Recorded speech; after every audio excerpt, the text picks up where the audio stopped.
morning, Chairman Ackman, members of the board. My name is Harold Zamora. I'm the Deputy Director for Solid Waste Management. Uniform handling or mandatory trash collection was established by the county in 2004. The purpose of the program was to help meet state-mandated diversion goals set by AB 939 through the curbside trash collection and recycling services. For an account to be considered delinquent, the past due charges must be more than 90 days in the rear. Once these accounts become delinquent, the accounts are considered a debt to the county. The haulers do notify the account holders on their past due accounts on the regular billing cycle, which happens quarterly. Prior to today's meeting, the haulers also sent out a letter on behalf of the county notifying the delinquent account holders of the hearing date, the delinquency process, and informing them of the final deadline to resolve the charges to avoid any possibility of the liens being placed on their property. If you look at slide 2 here, this actually shows the number of accounts we have, which is about 48,163 right now.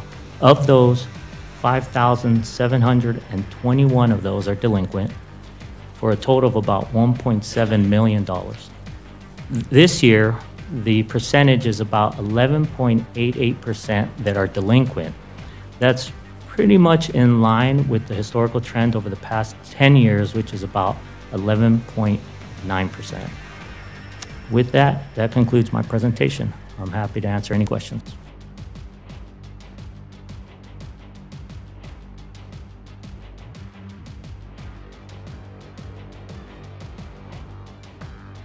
It's been a year since we've had this meeting before. I've been here back on July 24th, 2018. And at that time, the board said they would look into the matter and see what they could do. But it doesn't seem that anything much is approved. There's been just still the disservice from Burrtec to the property owners. And quite frankly, I think since the county is doing nothing for the public, then it's time for the victims to file complaints with the state attorney general's office. You know, I don't have no pickup on the sidewalk, curb, or anything like that. I'm being charged for something I'm not using. I don't use electricity, they don't charge me. I don't use gas, they don't charge me. But I don't use trash and they're charging me.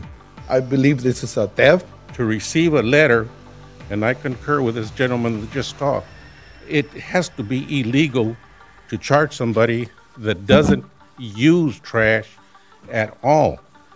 So I've never ordered bins. I've had no bins delivered, never signed any paperwork to get the service, never lived in the house full-time, part-time, and very little use at all. A couple, 2-3 days a year. I don't live in that property. I just did it as an investment. I've been there maybe once or twice a year. Now, if I was there half a year, fine. Full year, fine. But I'm not there at all. So why should I be, and the rest of us, be charged a surcharge for having a cabin up in the mountains? Let's go back to the original policy where we can opt out. By doing that, we step away from corporate fraud. It's like throwing my money out the window, or burning it, you know what I mean? Like, this is criminal. Board of Trustees, Board of Supervisors rather, you need to step up for the citizens of this county. I think you folks, which I admire you represent us, not Burrtec, so you should protect us. We're looking to you people to help us as residents of your county. Something needs to be done. This is not how we want to go forward. The previous program that Burrtec ran to allow exemptions was voluntary on their part.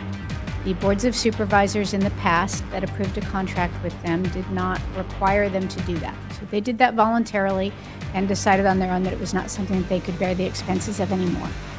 So we began asking them to come up with a replacement program.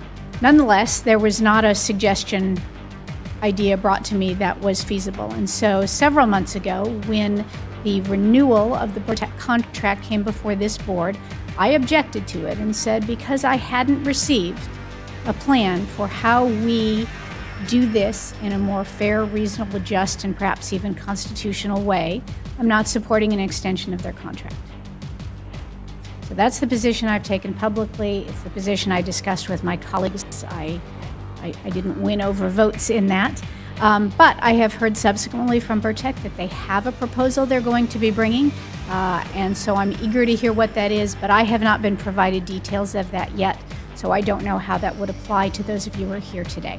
But it is not something that has fallen by the wayside or been forgotten. It is something we are still working on and still continuing to put the pressure on, and we will keep you advised as those ideas come forward, whether they meet with our needs to serve your needs. I move that we continue this item to the 23rd, hopefully have some answers that might give a little more. I won't be here that day.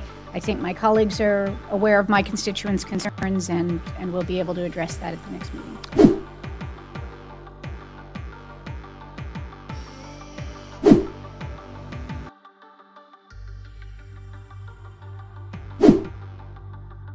We have sat down with Burrtec, and actually we're very close. Our plan is to launch it in January of 2020, and the idea is very similar to the past. It will be based on your electric bill, and it will be based on your usage per day. Yeah, we've been working very hard with Burrtec, and everything seems to be moving forward. I apologize that we weren't able to have it delivered here this morning, but we're going to do our best to get it out in the next couple months. I'd like the opportunity to review that prior to it being rolled out, and I'd like the opportunity to take it to the community and perhaps my colleagues as well, if they have communities that are affected, to see how the public response would be. Absolutely. Is there any means under which we could apply this retroactively to the folks who were here today?